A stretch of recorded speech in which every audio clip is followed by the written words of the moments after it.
ये कहानी मुझे सहारनपुर से एक सौतेली माँ की सताई हुई बच्ची ने भेजी है। बच्ची की कहानी सुनकर आप सभी के रोंगटे खड़े हो जाएंगे और आप लोग अल्लाह से दुआ करने पर मजबूर हो जाओगे। अल्लाह कभी ऐसा ना करे किसी बच्ची पर ऐसा जुल्म हो। चलिए सुनते हैं कहानी उसी बच्ची के जुबानी। मेरा पति मुझ पर शक करता था, मुझे मारता पीटता था। मैं चुप से सब कुछ बर्दाश्त करती रहती। अल्लाह मुझसे राजी हो जाए। यूं ही 2 साल बीत गए जब एक दिन मेरा पति गुस्से में मुझे बांझ कहते हुए तलाक दे दी। मैंने आसमान की तरफ देखा और कहा, अल्लाह मैं तेरे फैसले पर राजी हूँ और शुक्र करती हूँ। फिर मैं एक दरगाह पर जाकर बैठ गई जहाँ 2 वक्त की रोटी मिलने लगी। एक दिन सो रही थी, तेज बारिश हो गई और उस बारिश में मुझे मेरे सालों के सब्र का इनाम मिला। मैं जो ही बारिश से बचने के लिए उस दरगाह के अंदर जा रही थी, दरवाजे पर बच्चे की रोने की आवाज़ ने मुझे बेचैन कर दिया। ये सुनकर मैंने अल्लाह को पुकारा, उस बच्चे को सीने से लगा लिया। इस बात को पूरे 5 महीने बीत गए और एक दिन पुलिस ने दरगाह पर छापा मारा। बच्चे समेत मुझे किडनैपिंग के जुर्म में गिरफ्तार कर लिया गया। मैंने रो रो कर अल्लाह से मदद मांगी। ये था कहानी का शीर्षक। सुनिए मेरी पूरी कहानी बिल्कुल विस्तार से। मैंने दरवाज़ा खोला तो मेरा पति गुस्से में लाल पीला हो रहा था। आज वह रोज के हिसाब से कुछ जल्दी आ गया था। इतनी देर क्यों लगा दी? दरवाज़ा खोला तो वह एकदम अंदर आया। जिसके साथ तू अपना मुंह काला कर रही थी ना, उसी की बात सुनकर मैं बिल्कुल सुन रह गई। ये क्या कह रहे हो? बिल्कुल ठीक कह रहा हूँ। दरवाज़ा खोलने में इतनी वक्त कैसे लगा? ना तो दरवाज़ा रसोई से इतना दूर है, ना ही कमरे का। लगता है तूने अपने आशिक को छत से भगा दिया है। वह दरवाजे के पास रखा वाइपर उठाकर जल्दी से सीढ़ियों की तरफ बढ़ा और भागकर ऊपर चढ़ गया, जबकि मैं हैरान परेशान रह गई थी। लगता वह भाग गया कमीना कहीं का। उसने नीचे उतरकर गुस्से में एक भद्दी उसे गाली दी। उस आदमी को निकाल जिसका कोई वजूद न था। मैं नमाज पढ़ रही थी, इसलिए आने में देर हो गई। तुम गलत सोच रहे हो।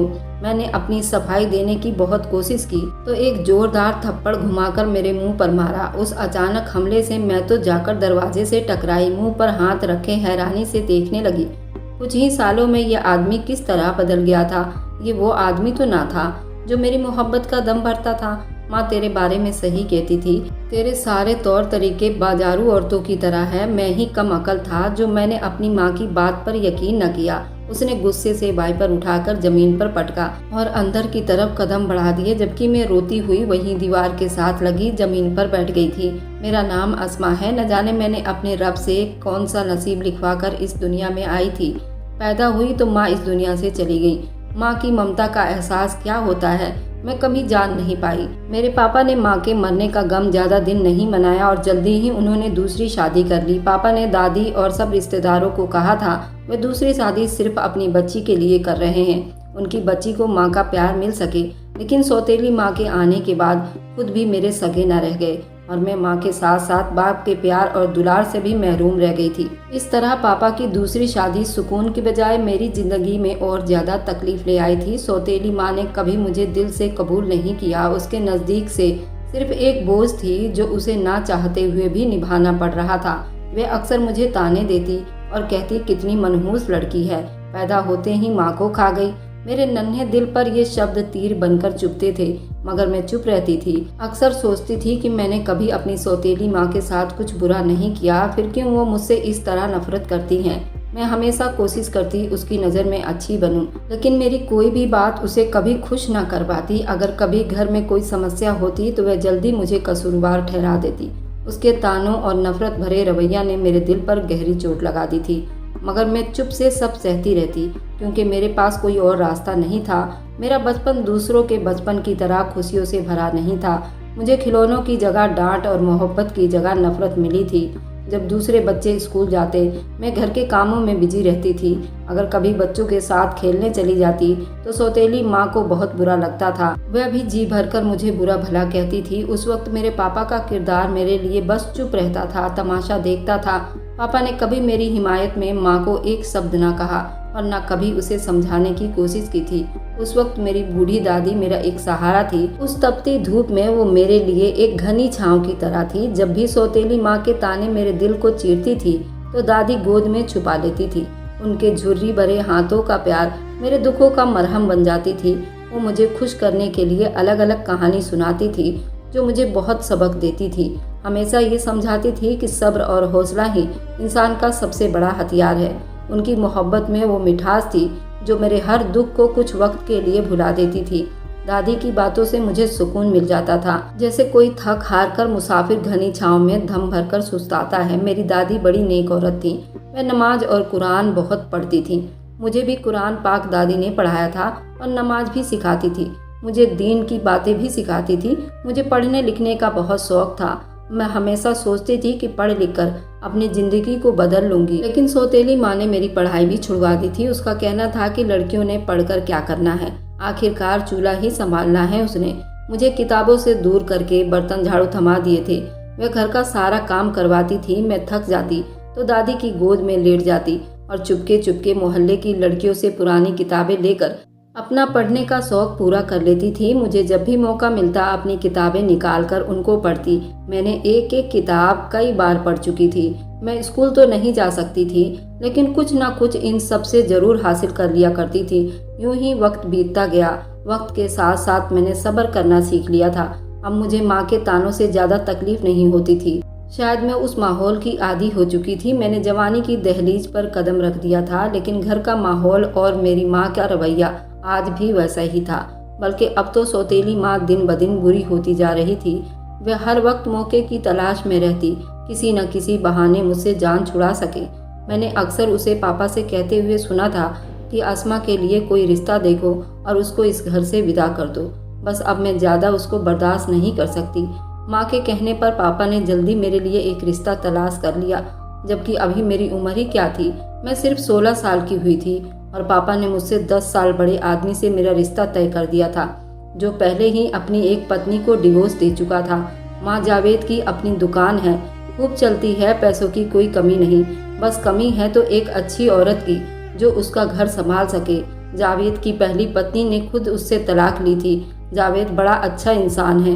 उसने दहेज लेने से भी मना कर दिया है। अपनी अस्मा बड़ी खुश रहेगी। पापा दादी से जावेद की खूबियां गिनवा रहे थे। अभी बच्ची की उम्र ही क्या है इसरार, ये खुद अभी नासमझ है। शादी की जिम्मेदारी कैसे उठाएगी। दादी ने पापा को समझाने की कोशिश की। शादी जिंदगी का बहुत बड़ा फैसला होता है और इतनी जल्दी अस्मा की शादी करने की क्या जरूरत है। उसका कौन सा उम्र निकला जा रहा है। दादी का शब्द बहुत फिक्र से भरा हुआ था। दादी की बातों में एक माँ जैसा डर था। उन्होंने मेरी सौतेली माँ को भी समझाने की कोशिश की थी। शादी ब्याह के फैसले में बड़ी सोच समझकर कदम बढ़ाए जाते हैं, क्योंकि ये पूरी जिंदगी का सवाल होता है। अगर शादी करनी भी है तो कोई अस्मा की जोड़ का रिश्ता देखो। वैसे भी अभी उसकी शादी जैसी बड़ी जिम्मेदारी के बोझ तले दबने की उम्र नहीं। मगर दादी की बातों का किसी पर कोई असर नहीं हुआ। आपको तो हमेशा उसकी फिक्र रहती है। हम कब तक उस बोझ को पालेंगे। ठीक यही होगा कि उसकी शादी कर दी जाए, ताकि ये अपने घर की हो और हमें भी सुकून मिले। सौतेली माँ ने बड़ी तीखे शब्द में जवाब दिया था। वह उठकर चली गई। रूबी ठीक कह रही है माँ, अच्छे रिश्ते बार बार नहीं मिलते। जानता हूँ रूबी का रवैया अस्मा के साथ अच्छा नहीं, इसलिए चाहता हूँ उसकी शादी हो जाए और वे अपने घर में सुकून से रहे। अब ये बात खत्म करो और शादी की तैयारी करो, इसके सिवा कोई हल नहीं।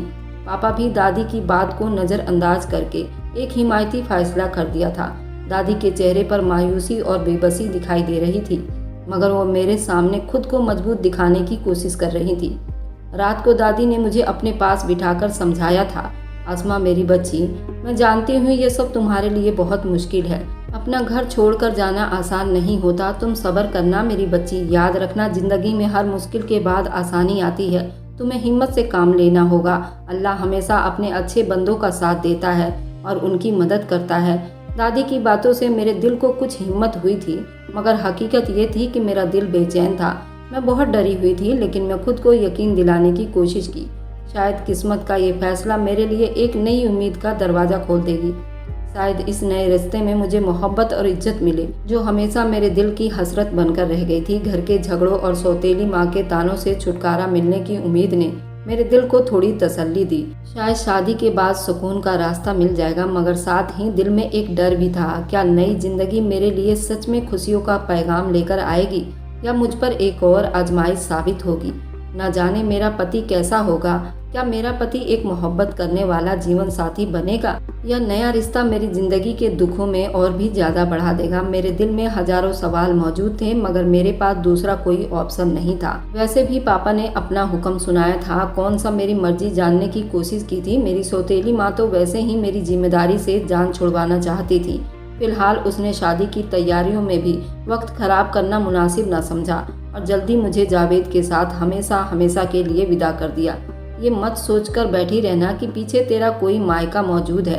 अब अपने बाप को 4 दिन सुकून से गुजारने देना। सौतेली माँ ने मेरी विदाई के टाइम मेरे कानों में घुसकर बोली थी। उससे मुझे पहले भी कोई अच्छी उम्मीद न थी। मैं चुपचाप आंसू बहाती अपने पति के संग चली आई थी। उसने मुझे बड़े से घर में ले जाकर अपनी माँ के सामने खड़ा कर दिया था। ये मेरी पत्नी है माँ, देख तू कैसी कम उम्र की भोली भाली खूबसूरत है। वो पूरी बत्तीसी निकाल कर बोला तो उसकी माँ हैरानी से मुंह पर उंगली रखकर ऊपर से नीचे तक मेरा जायजा लिया। मुझे कहाँ से मिल गई? वह हैरानी से वो मेरे बारे में पूछ रही थी। बस माँ मिल गई। उस बदतमीज और कमीनी औरत से तो ये 1000 गुना ठीक है जो ऐलान करके गई थी कोई मुझे अपनी बेटी ना देगा। देख अब कैसी चांद सी दुल्हन मिली तेरे बेटे को। वह खुशी से फूले नहीं समा रहा था, पर उसकी माँ को मुझसे मिलकर कोई खास खुशी नहीं हुई थी। वो मेरे बारे में सवाल पर सवाल कर रही थी। मेरा पति उन सवालों से घबराकर मेरा हाथ पकड़कर मुझे अपने कमरे में लेकर चला आया। तुम थक गई होगी आसमां, आज से तुम्हें इस घर में कोई तंगी नहीं होगी। मैं तेरा बहुत ख्याल रखूंगा, तेरी आंखों में कभी आंसू न आने दूंगा। वो मुझसे वादे पर वादे कर रहा था। मैंने सर उठाकर पहली बार उसका चेहरा देखा। मोहब्बत भरी नजरों से मुझे तक रहा था। खुशी उसके चेहरे से फूट फूट कर टपक रही थी। मुझे उसके एक वादे पर विश्वास होने लगा। मेरा पति था, मेरा रिश्ता उससे जुड़ा था। मेरे लिए बहुत खास और मेरी जिंदगी में आने वाला पहला इंसान था जो मुझे पाकर खुश था। मैंने अपना दिल उसकी तरफ खींचता हुआ महसूस करने लगी। आने वाले दिनों में उसने मेरी अच्छी खासी कदर की, पर उसकी माँ को ये सब पसंद नहीं था। वो मेरा ख्याल रखे या मेरे आगे पीछे फिरे, वह बस उसका दिल मैला करने की कोशिश करने में लगी रहती। ऐसे कैसे विदा कर दिया उसके माँ बाप ने। उसे ना कोई दहेज दिया ना सामान दिया। मैं अपनी मर्जी से तेरी शादी करती तो ट्रक भरकर दहेज मंगवाती। वैसे इतनी कम उम्र और खूबसूरत लड़की का रिश्ता तुझे दे कैसे दिया?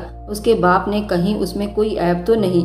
हो सकता है किसी के साथ उसका चक्कर हो, जब तो इतनी जल्दी शादी करती। मेरी सास इस बात का भी लिहाज न रखती थी कि उसकी सारी बातें मेरे कानों तक बखूबी पहुँच रही थी। मेरा दिल दुख से भर जाता था। मेरी सौतेली माँ अक्सर मुझे कड़वी बातें सुनाती थी, पर उसने आज तक मेरे किरदार पर उंगली नहीं उठाई थी। पर मेरी सास ने तो मुझे 2 कौड़ी का बनाकर रख दिया था।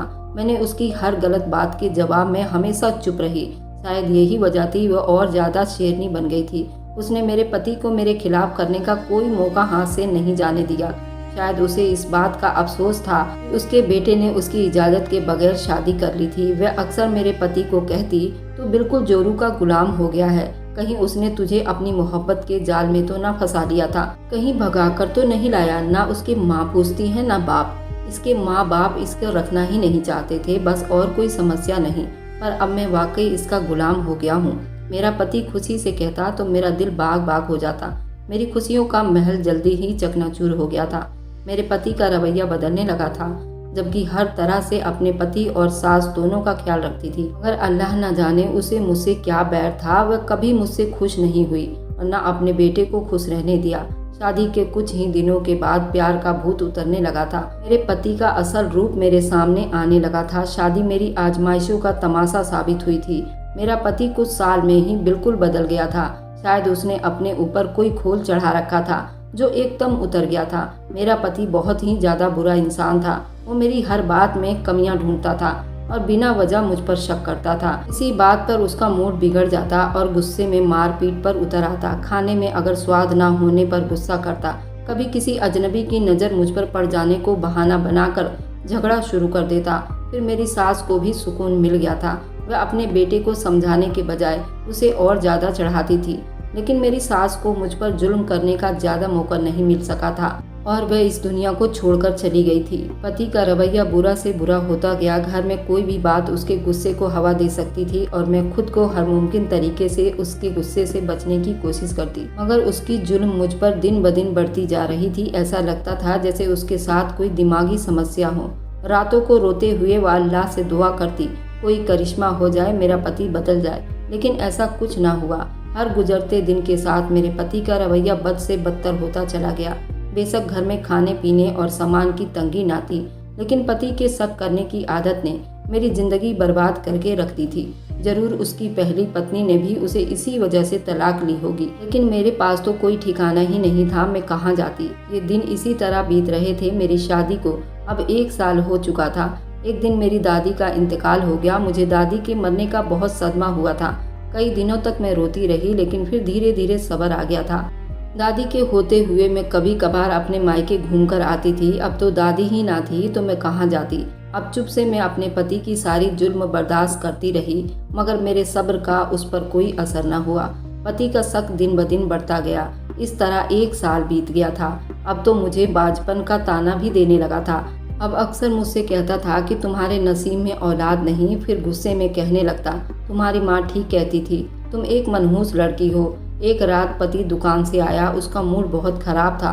उसने बिना वजह झगड़ा शुरू कर दिया था और गुस्से में मुझे बांझ कहकर तलाक दे दी थी। उसके शब्द तीर बनकर मेरे दिल में चुभ गए थे। मेरी आंखों के सामने अंधेरा छा गया था। मुझ में कुछ कहने की हिम्मत भी बाकी ना थी। मैं सदमे की हालत में बेहोश पड़ी थी और सोचती रही, अब मेरा ठिकाना कहाँ होगा। यूं ही चलते चलते एक दरगाह के सामने आई तो उस दरगाह पर जा बैठी। मैंने खुद को चादर से सर से पांव तक अच्छी तरह से लपेट लिया था और दीवार से टेक लगाकर बैठ गई थी। रोती रोती न जाने कब मेरी आंख लग गई थी। कौन है रे तू? एक जोरदार आवाज से मेरी आंख खुल गई थी। मैंने नजर उठाकर सामने देखा, कोई अधेड़ उम्र का आदमी जिसने लंबा सा कुर्ता पजामा पहना हुआ था। गले में बड़े बड़े मोतियों की माला थी। सुर्ख आंखों से मुझे घूर रहा था। वह शायद दरगाह का रख रखाव वाला था। मैं सुन होकर उसकी शक्ल देख रही थी। बोलती क्यों नहीं, कौन है तू, कहाँ से आई है? उसने दोबारा अपना सवाल दोहराया। मैं बुरी तरह से घबरा गई। तू जा अशफाक, बच्ची डर गई है। मैं पता करती हूँ, एक बूढ़ी औरत ने कहा। अच्छे से पता कर लेना माँ जुलेखा, आजकल बड़ी बवाल हो रहे हैं। अशफाक ये कहकर वापस चला गया था। बूढ़ी औरत आकर मेरे पास बैठ गई थी। घर से भागकर आई है क्या बेटी? उसने टटोलती नजरों से मुझे देखा, या आशिक धोखे दे गया? मैंने नाम में सिर हिलाया।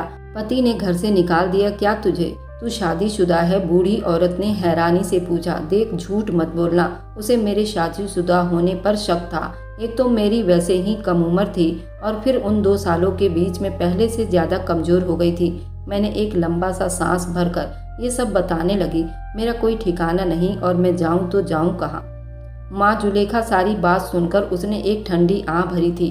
तो यहाँ आराम से रहे मेरी बच्ची, कोई तुझे कुछ नहीं कहेगा। माँ जुलेखा कहने लगी, अक्सर पुलिस पूछताछ करने आ जाती है तो ख्याल रखना ही पड़ता है। मैंने दरगाह पर रहना शुरू कर दिया था। दिन में लंगर से 2 वक्त का खाना मिल जाता था। रात को दरगाह के आंगन में सोने की जगह। ये जगह मेरे लिए दुनिया की रंगरलियों से दूर एक पनाहगाह बन गई थी।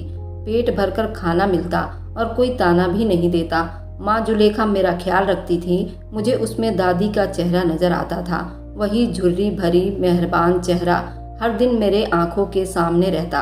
अब हर दिन दरगाह पर गुजरता। मेरे अलावा यहाँ और भी बेसहारा औरतें थीं। यहाँ सुबह शाम बहुत सारे लोग आते थे। कुछ लोग आकर दुआएं मांगते, मुरादें मांगते। औरतें यहाँ भीख मांगती। ऐसे औरतें भी आ जाती थी जिनका मकसद ही गलत होता था।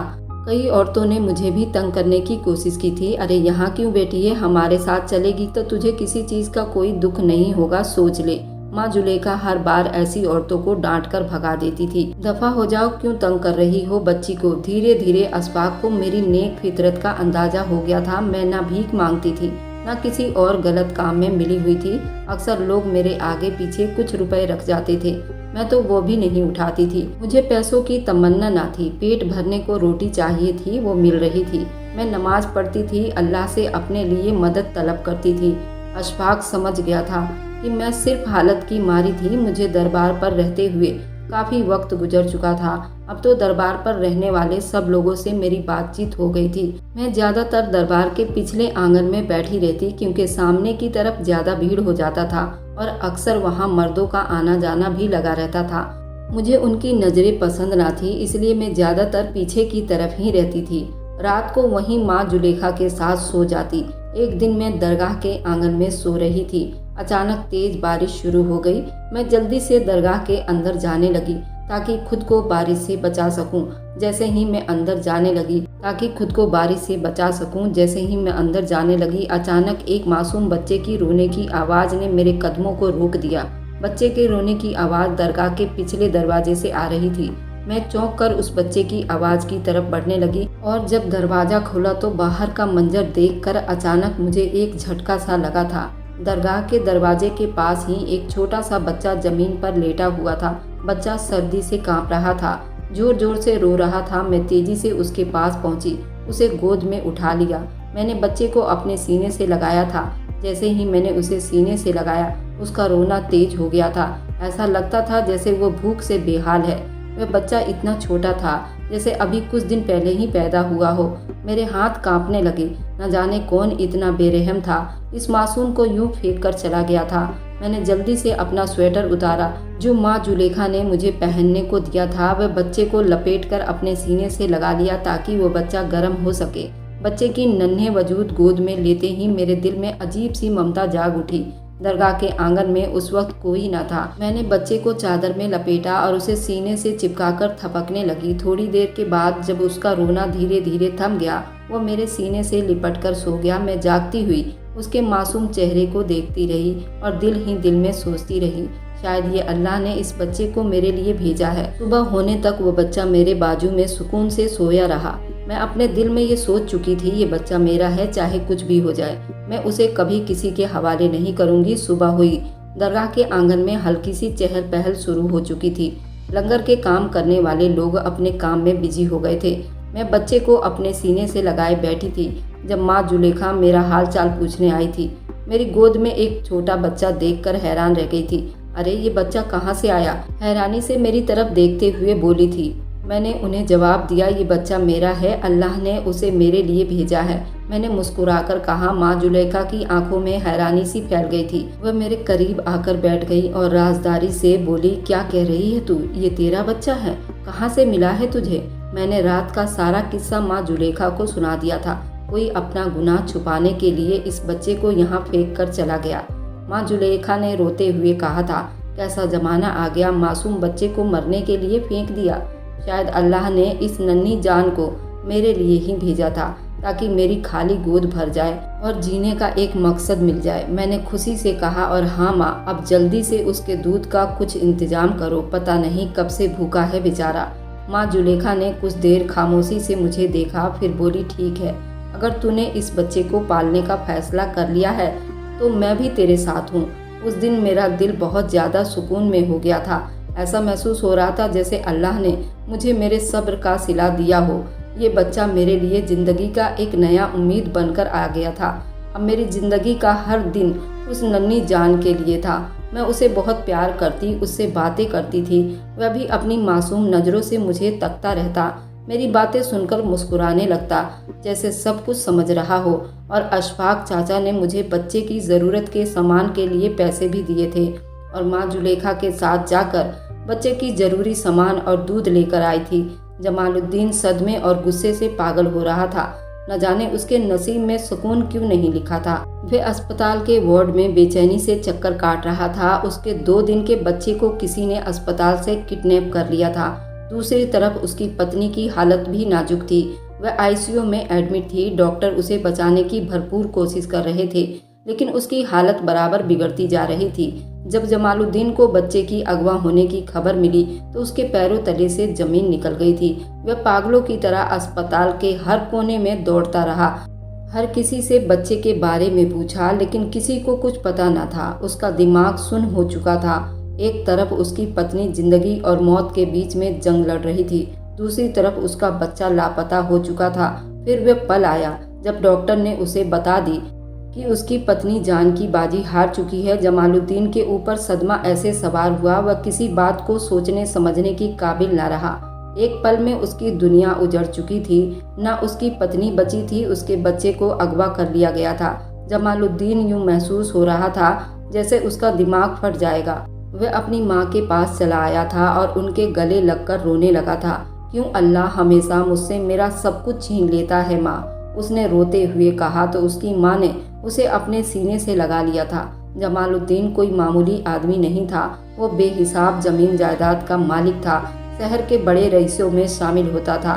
लेकिन इतनी दौलत के बावजूद उसकी जिंदगी में सुकून नहीं था। वह छोटा था, उसके बाप ने दूसरी शादी कर ली थी। उसकी सौतेली माँ कोई अच्छी औरत नहीं थी, वह विधवा थी और पहले पति से उसका एक बेटा भी था। वह उसके बाप के दफ्तर में काम करती थी। न जाने कैसे वह उसके बाप को बहला फुसला कर उसकी जिंदगी में शामिल हो गई थी। धीरे धीरे उसके बाप पर हावी होती चली गई थी और उसने जमालुद्दीन के बाप को उसके सगे बेटे से दूर कर दिया था।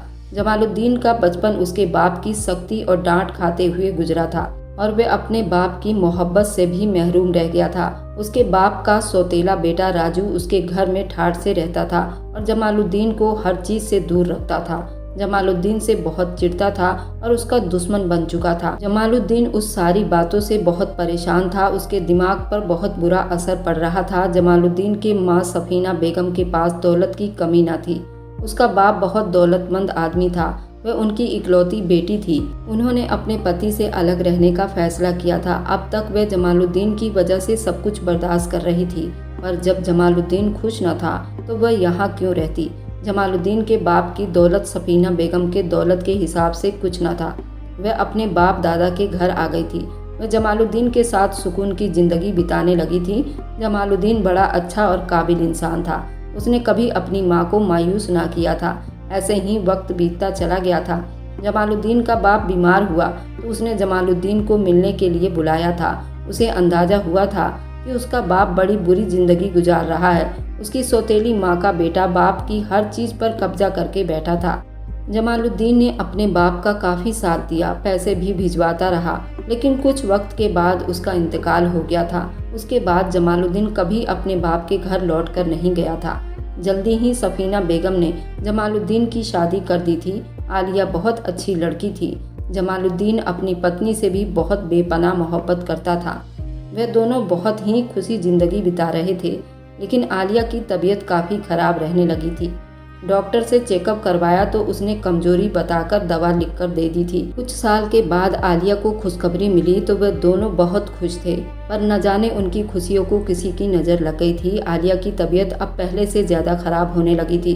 वह बहुत ज़्यादा कमज़ोर हो गई थी। जमालुद्दीन उसे डॉक्टर के पास ले गया था। डॉक्टर ने दवाइयाँ और ड्रिप लिखकर दे दी थी। डॉक्टर ने कहा कि प्रेगनेंसी की वजह से कमजोरी है, परेशान होने की कोई बात नहीं। लेकिन आलिया की तबीयत दिन ब दिन खराब होती जा रही थी। आलिया को पूरे 9 महीने बीते तो उसने चांद से बेटे को जन्म दिया था। वह अस्पताल में अपने बेटे को सीने से लगाकर कभी उसे गौर से देखती, कभी उसे प्यार करने लगती। देखो जमालुद्दीन, ये बिल्कुल तुम्हारे जैसा है, तुम्हारे जैसी भूरी आंखें, देखो गाल पर तिल भी बिल्कुल तुम्हारे जैसा है। आलिया ने कहा तो जमालुद्दीन ने थोड़ा यूं ही गुस्से से बड़बड़ाया था। तुम्हें डॉक्टर ने आराम करने को कहा है, तुम्हारी तबीयत ठीक नहीं है, तुम लेट जाओ प्लीज। अब तो मैं बिल्कुल ठीक हो गई हूँ। अपने बच्चे अमन को देखकर आलिया ने अपने बच्चे का नाम अमन रखा था, लेकिन अमन की पैदाइश के 2 दिन के बाद अचानक उसकी तबीयत बिगड़ गई थी और वे बच ना सकी थी। पुलिस बच्चे की तलाश में पूरे शहर में घूम रही थी। जमालुद्दीन जैसा जानी मानी हस्ती होने की वजह से ये केस उनके लिए आम नहीं था। उन्होंने हर शहर का चप्पा चप्पा पलट कर रख दिया था। जगह जगह छापे मारे जा रहे थे। शहर की हर गली हर कूचों में नजर रखी जा रही थी। पुलिस जानती थी बच्चे को जल्द से जल्द ढूंढना जरूरी है, वरना ये मामला और ज्यादा गंभीर होता जा रहा था। इसी तरह 5 महीने बीत चुके थे।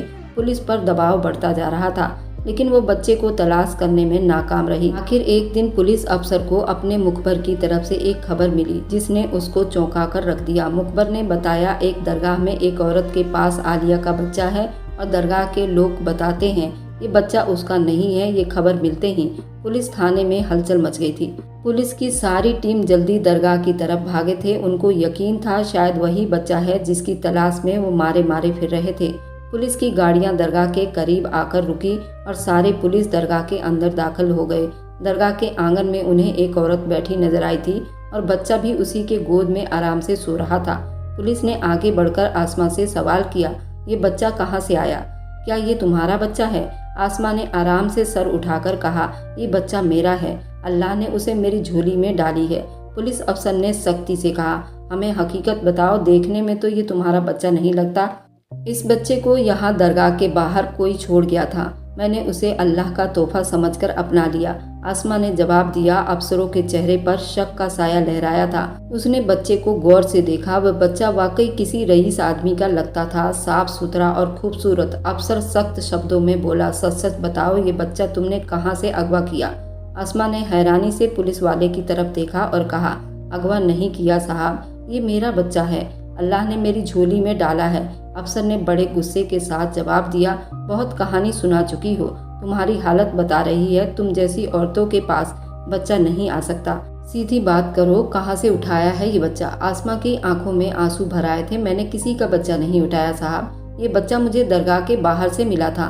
मैंने उसे अपना नसीब समझकर अपना लिया। मगर पुलिस अफसर ने उसकी बात सुनते ही कहा था, तुम जैसे लोग यही करते हैं। वे मासूम बच्चों को अगवा करके भीख मंगवाते हैं या बेचने के लिए इस्तेमाल करते हैं। तुम अकेली हो या पूरा गैंग है तुम्हारा? सच सच बताओ, आसमा बेबसी से कहा। अल्लाह की कसम, मैंने उसे अगवा नहीं किया। मैंने सोचा कि अल्लाह ने शायद मेरी झोली में ये बच्चा डाल दी है। अफसर ने सख्ती से कहा, बस बस, अब ये बातें अदालत में जाकर करना। तुम पर अगवा का इल्जाम है, हमें ये बच्चा वापस उसके असली माँ बाप तक पहुँचाना है। उस बीच काफी लोग जमा होने लगे थे। चाचा अशफाक, माँ जुलेखा भी आ गई थी। पुलिस वाले बच्चा लेने के लिए आगे बढ़े तो आसमा ने घबराकर उसे अपनी बाहों में छुपा लिया था। ये मेरा बच्चा है, उसे मुझसे मत छीनना। अफसर ने गुस्से में आकर महिला पुलिस को ऑर्डर दिया, उसे जल्दी गाड़ी में बिठाओ, ये मामला हम थाने में जाकर देखेंगे, यहाँ काफी भीड़ हो जाएगा। आसमा ने रोने धोने की कोशिश की, मगर पुलिस वालों ने उसे दबोच लिया और बच्चा उससे छीन लिया। वह बेबसी से चिल्लाती रही, ये मेरा बच्चा है, मैंने उसे अगवा नहीं किया। मगर पुलिस वालों ने उसकी एक ना सुनी। दरगाह के लोग और माँ जुलेखा भी गवाही दे रही थी, ये लड़की सच कह रही है। पर पुलिस वालों ने उसे जबरदस्ती पकड़कर थाने में ले आए थे। जमालुद्दीन पहली नज़र में ही बच्चे को पहचान गया था। वह हूबहू उसकी शक्ल का था। पुलिस ने बताया था कि दरगाह पर मौजूद एक औरत ने बच्चा अगवा किया था। वह औरत पकड़ी जा चुकी है, जल्दी ही उसके बाकी साथियों को भी पकड़ लेंगे। जमालुद्दीन बच्चे को लेकर अपनी माँ के पास चला गया था। बच्चा उसने अपनी माँ के हवाले किया था। वह कहने लगी, बच्चा बहुत साफ सुथरा है और सेहतमंद है। जमालुद्दीन, लगता ही नहीं इसे अगवा किया गया है, ये 4 महीने के बाद वापस मिला है, लगता है जैसे माँ के गोद से उठा लाए हो। अपनी माँ की बात सुनकर जमालुद्दीन चौंक गया था। उसकी माँ तो उससे बहुत दूर जा चुकी है मम्मी। जमालुद्दीन ने बच्चे के लिए आया का इंतजाम किया था। उसकी माँ भी बच्चे को संभाल रही थी, लेकिन बच्चा बराबर रोए जा रहा था। ना वह दूध पीता था और ना सोता था। सारी रात रोता रहा। अब तो सुबह होने वाली थी। मम्मी, लगता है उसकी तबीयत खराब है, शायद पेट में दर्द है। ऐसा करते हैं, उसे डॉक्टर के पास ले चलते हैं। जमालुद्दीन ने परेशान होकर कहा था, मुझे नहीं लगता बेटा कि उसे कोई तकलीफ है। मम्मी, आप कैसी बातें कर रही हो? अगर तकलीफ ना होती तो आराम से सोता ना बेटा। जब बच्चा अपनी माँ के साथ होता है, मुझे लगता है ये उस औरत की गोद का आदी हो चुका है जिसके पास ये इतने महीने से था। मम्मी, वह एक मुजरिम औरत है। उसने इतने महीने मेरे बच्चे को मुझसे दूर रखा था। मैं पल पल तड़पता रहा।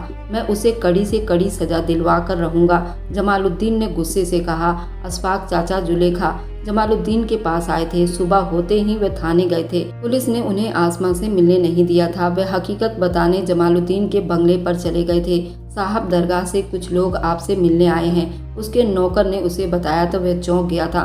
उन्हें वापस भेज दो, मैं किसी से मिलना नहीं चाहता हूँ, उसने नौकर से कहा। पर उसकी माँ ने उन दोनों को अंदर बुला लिया था। साहब, वह औरत बेकसूर है, उसने आपके बच्चे को अगवा नहीं किया, वह तो खुद दुखों की मारी है। जमालुद्दीन ने सख्त नजरों से उन्हें देखा। पुलिस ने उसे बच्चे के साथ दरगाह से पकड़ा है।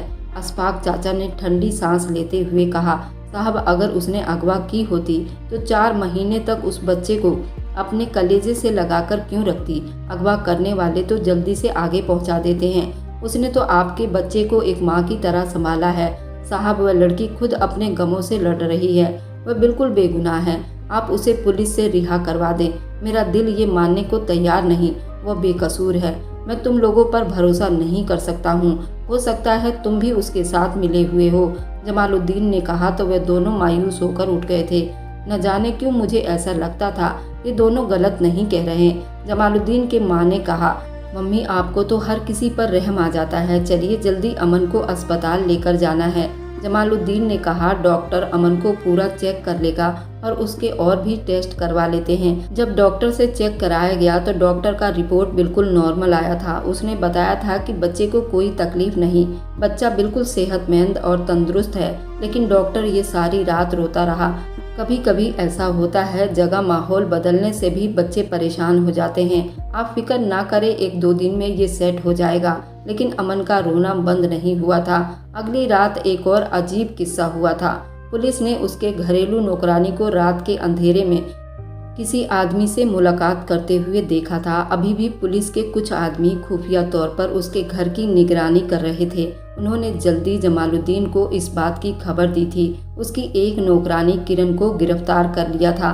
किरण ज्यादा देर तक अपनी जुबान बंद न रख सकी थी और उसने अपना जुर्म कबूल कर लिया था। हाँ, अमन को अस्पताल से मैंने ही अगवा किया था, लेकिन ये सब मैंने इसलिए किया था क्योंकि राजू साहब ने मुझे ये सब करने को कहा था।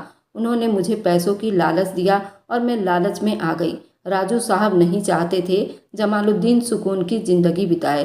वे कहते थे कि मैं जमालुद्दीन को पल पल तड़पता देखना चाहता हूँ। उन्होंने मुझे कहा था कि अस्पताल से बच्चा उठाकर उनको दे दूँ, पर जब मैं बच्चा लेकर उनके पास पहुंची तो उन्होंने कहा कि मैं इस बच्चे को नहर में फेंक दूं या इसका गला दबाकर मार दूं। पर बच्चे को मारने की मेरी हिम्मत ना पड़ी और मैंने दरगाह के पिछले दरवाजे के पास बच्चे को रख दिया था। किरण के बयान पर पुलिस ने राजू को गिरफ्तार कर लिया था। अमन बराबर बेचैन था। वह ठीक से दूध भी नहीं पी रहा था, सो भी नहीं पा रहा था। कुछ मिनट सोने के बाद ही वह चौंक कर उठ जाता था, रोने लगता था। जमालुद्दीन की माँ थाने चली गई थी। उसने अस्मा को देखा तो उसके दिल में अस्मा के लिए हमदर्दी उभर आई थी। वह जानती थी उसी लड़की ने अमन की जान बचाई थी। वह अब तक उसे अपनी औलाद की तरह संभाल रही थी। बेटी चलो मेरे साथ, अमन को तुम्हारी जरूरत है। अमन का नाम सुनकर आसमा ने एक शब्द न कहा और चुप से उनके साथ चल पड़ी। घर पहुंचते ही आसमा जल्दी अमन के पास गई थी। उसने प्यार से उसे अपने सीने से लगाया और बच्चा जो कई दिनों से किसी के पास भी नहीं टिक रहा था, रोता ही रहता था, आसमा की खुशबू को पहचान कर एकदम चुप हो गया था। उसने दूध पी लिया था और थोड़ी ही देर में गहरी नींद सो गया था। जमालुद्दीन की माँ ने ये मंजर देखकर इत्मीनान भरी मुस्कुराहट के साथ जमालुद्दीन की तरफ देखा। मैं ना कहती थी, ये लड़की बिल्कुल बेकसूर है। आसमा ने अपनी सारी आप बीती जमालुद्दीन की माँ को सुनाए थे, किस तरह वह दरगाह पर गई और कैसे अमन मुझे मिला था। जमालुद्दीन चुप्पी से सब सुन रहा था। वह शर्मिंदा था। वह खुद भी सौतेले रिश्ते का दर्द समझता था। शायद यही वजह थी उसके दिल में एक अजीब सी बदलाव आने लगी थी। आसमा के सब्र और उसके सच्चाई ने उसे बहुत प्रभावित किया था। वह समझ चुका था कि जो मोहब्बत और अपनायत आसमा ने अमन को दी है वह कोई और नहीं दे सकता था। आसमा को जमालुद्दीन के घर रहते हुए हफ्ता हो गया था। आखिर वह कब तक वहां पर रह सकती थी। दिल पर पत्थर रखकर उसने अमन को छोड़कर जाने का फैसला किया था। उसने जमालुद्दीन और उसकी माँ को अपने फैसले को बता दिया था। तुम चली जाओगी तो अमन कैसे रहेगा तुम्हारे बिना? जमालुद्दीन ने परेशानी से कहा था। अमन तो बच्चा है, संभल जाएगा, लेकिन मुझे जाना होगा। मैं आखिर कब तक यहाँ रह सकती हूँ? मुझे अच्छा नहीं लगता आपके घर बैठी रहूँ। जमालुद्दीन की माँ ने जमालुद्दीन से कहा, बेटा अगर तुम अच्छा समझो तो आसमा से निकाह कर लो। तुम्हारा बच्चा उसे माँ समझता है और तुम्हें भी अब हकीकत का पता चल गया। अल्लाह ने तुम्हें एक और मौका दिया है, उसे खराब मत करो। कुछ सालों के बाद तुम्हारी अमन के लिए एक माँ की जरूरत पड़ेगी। आसमा से अच्छी माँ अमन के लिए तुम्हें कहीं नहीं मिल सकती। जमालुद्दीन कुछ देर चुप रहने के बाद कहा था, आसमा बहुत अच्छी लड़की है, पर माँ मैं तो खुद टूटा हुआ हूँ। आलिया के जाने का गम मेरे दिल में बसा है। क्या आसमा खुश रह पाएगी मेरे साथ? हाँ बेटा, वह खुद भी गम की मारी है और बहुत सब्र करने वाली है। ठीक है माँ, अगर आसमा को कोई ऐतराज नहीं है तो मैं भी राजी हूँ। जमालुद्दीन की माँ ने आसमा से कहा था, देखो आसमा, मैं और जमालुद्दीन चाहते हैं कि तुम हमेशा यहीं रह जाओ, अमन की माँ बनकर। जमालुद्दीन की माँ ने कहा तो आसमा चौंक गई थी। सादगी से निकाह का इंतजाम किया गया। आसमा निकाह के बाद अमन को अपनी बाहों में उठाकर सीने से लगा लिया था। अल्लाह ने अमन को हमेशा के लिए उसे सौंप दिया था और एक नई जिंदगी भी वह अल्लाह के शुक्रगुजार थी। जमालुद्दीन ने आसमा की तरफ देखा। दिल में आसमा के लिए इज्जत और शुक्रगुजारी के जज्बात थे। वह जान चुका था कि आसमा का मुकाम उसकी जिंदगी में सिर्फ अमन की माँ का नहीं बल्कि उसके दिल का भी है। अब उनके बीच सिर्फ सुकून और मोहब्बत का रिश्ता था। दोनों ने मिलकर जिंदगी की एक नई राह चली थी, एक राह जिस पर खुशी और उम्मीद की चिराग रोशन थी। अगर आपको आज की कहानी पसंद आई है तो वीडियो को जरूर लाइक कीजिएगा और अपने दोस्तों के साथ शेयर भी कीजिएगा। और हाँ, अगर आपने अभी तक हमारे चैनल को सब्सक्राइब नहीं किया है तो ज़रूर सब्सक्राइब कर लें। मिलते हैं हम अपनी कल की एक और नई दिलचस्प कहानी के साथ। मुझ पर सदा अपना प्यार और स्नेह बनाए रखें। सभी को मेरा प्यार भरा नमस्कार दोस्तों।